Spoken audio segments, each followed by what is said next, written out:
ও বিশাল আকাশের মালিক, বিশাল জমিনের মালিক, বিশাল মরুভূমির মালিক, বিশাল পাহাড়ের মালিক, লৌহে মাহফুজের মালিক, বাইতুল মামুরের মালিক, সিদরাতুল মুনতাহার মালিক, লৌহে মাহফুজের মালিক, বিশাল আরশের মালিক। তোমার আকাশ বাতাস, তোমার চন্দ্র সূর্য, তোমার পাহাড় পর্বত আরশের তুলনায় আমাদের হাত দুইখানা বড় ছোট্ট গো আল্লাহ। ছোট দুটি হাত পেতে বুক ভরা আশা নিয়ে তোমার শাহী দরবারে এই গহীন রাতে তোমার পেয়ারা বান্দাদেরকে নিয়ে ভিক্ষুকের মতো, নাদানের মতো, মূর্খের মতো হাত তুললাম। আমাদের হাত দুইখানা কবুল আর মঞ্জুর করে দাও। আকাশের নিচে জমিনের উপরে আমাদের চেয়ে বড় কোনো গুনাহগার আর দ্বিতীয়টা নাই।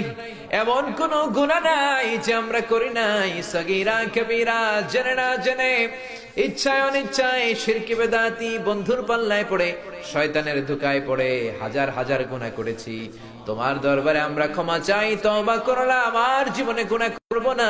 রব্বুল আলামিন আমাদের মাসুম বানিয়ে আমাদেরকে তুমি মাফ করে দাও। আমাদের আব্বা আম্মা, দাদা দাদি, নানা নানি, চাচা চাচি, খালা খালু, মামা মামি, শ্বশুর শাশুড়ি, পাড়া প্রতিবেশী, দেশি খেসি, সবাইকে তুমি মাফ করে দাও।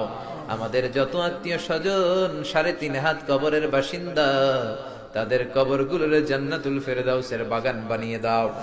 রব্বুল আলামিন, জানেন আমার কোন ভাইয়ের এখানে আব্বা বেঁচে নাই, কোন ভাইয়ের আম্মা বেঁচে নাই, কোন ভাইয়ের দাদা বেঁচে নাই, কোন ভাইয়ের দাদি বেঁচে নাই, কোন ভাইয়ের নানা বেঁচে নাই, নানি বেঁচে নাই। এমন হতে পারে রে মাওলা, আব্বা আম্মা, দাদা দাদি, নানা নানি কেউ নাই। রব্বুল আলামিন কত কষ্ট করে মাথার ঘাম পায়ে ফেলে বাবা আমাদেরকে মানুষের মতো মানুষ বানালো রে মাওরা। নিজে খায় নাই, আমাদেরকে কোনোদিন না খাইয়ে রাখে নাই। বাবা নিজে পরে নাই, আমাদেরকে না পরিয়ে রাখে নাই। ঈদ আসলে নিজে নতুন জামা কিনে নাই, আমাদেরকে নতুন জামা না দিয়ে রাখে নাই। জানি না কোন ভাইয়ের বাবার কবরে, কোন ভাইয়ের মায়ের কবরে দাউ দাউ দাউ দাউ করে জাহান্নামের আগুন জ্বলে। জানি না কোন জনম দুঃখিনী মায়ের কবরটা দাউ দাউ করে জ্বলে।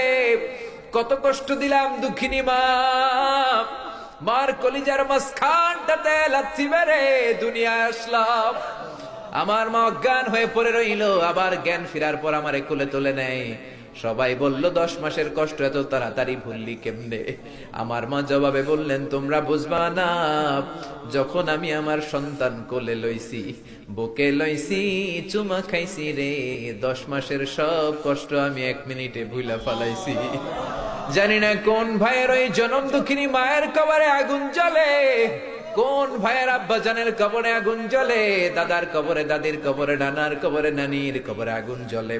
আব্বা আম্মার কবরে তুমি আযাবে দিও না, দাদা দাদির কবরে তুমি আযাবে দিও না, নানা নানির কবরে তুমি আযাবে দিও না।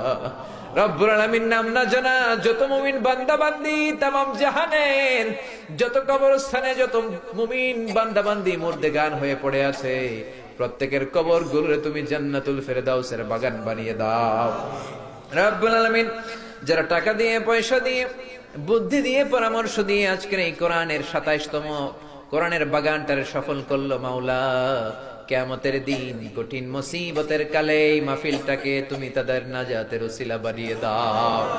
রব্বুল আলামিন যারা মাগরিব থেকে শুরু করে রাত 12টা পর্যন্ত আমার কলিজার টুকরা ভাইরা, বাসার ভাইয়ের আলোচনা শুনলেন, ওই দূর চট্টগ্রাম থেকে আমার ভাই আসলেন, তার আলোচনাও শুনলেন, আমার কাছ থেকে কিয়ামতের আলামতের ব্যাপারে আলোচনা শুনলেন। রব্বুল আলামিন কিয়ামতের আলামতের কথা শুনে আমাদের ভয় লাগে, আমাদের অন্তর কেঁপে যায়, আমাদের বড় ভয় হয়, না জানি আমরা ঈমান হারা হয়ে মরে যাই। রব্বুল আলামিন যত হকের কথা শুনলাম আমাদের জীবনে যেন বাস্তবায়ন করতে পারি তৌফিক দাও। আমার যে ভাইরা এখানে ব্যবসা করে ব্যবসায় বরকত দাও, আমার যে ভাইরা চাকরি করে চাকরিতে বরকত দাও, আমার যে ভাইরা দেশের বাইরে প্রবাস জীবন কাটায় তারা যেন সহি সালামতে থেকে দেশে অর্থ পাঠাতে পারে তৌফিক দাও। মাহফিল কমিটি থেকে দোয়া চাওয়া হয়েছে, অনেক প্রবাসী ভাইরা দোয়া চেয়েছে মাওলা, তাদের মনে কি আশা কি বাসনা আমি জানি না, তোমার জানার বাকি নাই। রব্বুল আলামিন প্রবাসী যেই ভাইয়েরা আছে মনের নেক মাকাসেদ পূরণ করে দাও। যত মাদ্রাসার ছাত্ররা এসেছে কবুল করে নাও, যত শিল্পীরা আজকে গান গাইলো কবুল করে নাও, আজকের উপস্থাপক ভাইটাকেও তুমি কবুল আর মঞ্জুর করে নাও। রব্বুল আলামিন অনেক মাদ্রাসার ছাত্ররা এসেছে, প্রাইমারি স্কুলের টিচাররা এসেছেন, মুয়াজ্জিন সাহেব, ইমাম সাহেব, খতিব সাহেব, কওমি মাদ্রাসা, আলিয়া মাদ্রাসার শিক্ষক, হাই স্কুলের শিক্ষক ভাইরা এসেছে, কলেজের প্রফেসররা এসেছে, প্রশাসনের লোকেরা এসেছে, মা বোনেরা যাদের কানে আমার মাইকের আওয়াজ যায় তারাও তো দুই হাত তুলে তোমার দরবারে কাঁদে রে মাওলা। তোমার কি একটু মায়া লাগে না? তোমার কি একটু দয়া লাগে না? রব্বুল আলামিন এই মাহফিলের প্যান্ডেলে ঢোকার আগে যেমন করে আমাদের গুনার বস্তাগুলো নামিয়ে নিয়েছো, যাওয়ার সময় গুনার বস্তা আর কাঁধে তুলে দিও না। রব্বুল আলামিন যতদিন এই জমিনে থাকবো তোমার গোলামি করে বাঁচার তৌফিক দাও। আমরা তোমার গোলাম, শুধু আমরাই গোলাম না, গোলামের ঘরের গোলাম, বান্দির ঘরের গোলাম। আমার বাবাও তোমার গোলাম, আমার মা তোমার বান্দি। আমাদের মাথার চুলের ঝুটি তোমার কুদরতি হাতের মুঠোয়, তুমি যা চাও তাই করতে পারো। আমার প্রাণের ভাইয়েরা কোরআনের প্রেমে প্রেমিক হয়ে দুনিয়ার কোন আকর্ষণে নয়, মহাবিশ্বের মহাগ্রন্থ আল কোরআনের প্রেমে আকর্ষিত হয়ে রাত 12টা পর্যন্ত চোখের পানি ছেড়ে তোমার দরবারে হাত তুলে রেখেছে। মাওলা, আমার সবগুলো ভাই আর বোনদেরকে তুমি কবুল আর মঞ্জুর করে দাও। এলাকার যুবক ভাইদেরকে তুমি সাইয়েদনা ওমরের মতো, হামজার মতো, খালিদ ইবনে ওয়ালিদের মতো কবুল আর মঞ্জুর করে নাও। এলাকার মা বোনদেরকে ফাতেমার মতো, আয়েশার মতো, আসিয়ার মতো কবুল আর মঞ্জুর করে নাও। এলাকার প্রত্যেকটা ফ্যামিলিকে তুমি জান্নাতি ফ্যামিলি হিসেবে কবুল আর মঞ্জুর করে দাও। রব্বুল আলামিন যারা কোরআনের কথা বলতে যে এই দেশে মাজলুম, তাদের তুমি হেফাজত করো। যতদিন বাঁচি হকের কথা যেন বলতে পারি, কোরআনের হক কথা যেন ছড়িয়ে দিতে পারি, তুমি তৌফিক দাও।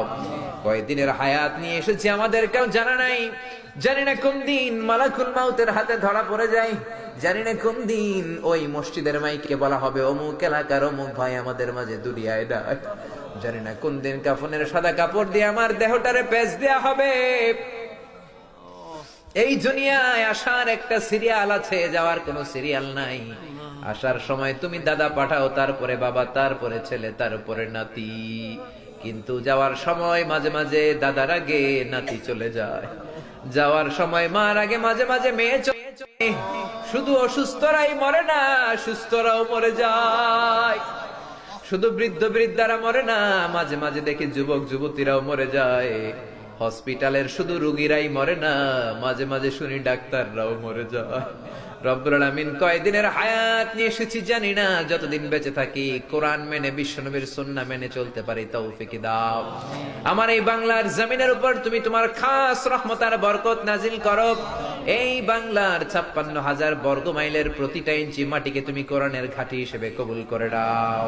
মৃত্যুর পূর্ব মুহূর্তে ওই বিশ্বনবীর শেখানো মধুর কালিমাটুকুন জপতে জপতে ঈমান নিয়ে যেন আমরা সবাই বিদায় নিতে পারি। লা ইলাহা ইল্লাল্লাহু মুহাম্মাদুর রাসূলুল্লাহ সাল্লাল্লাহু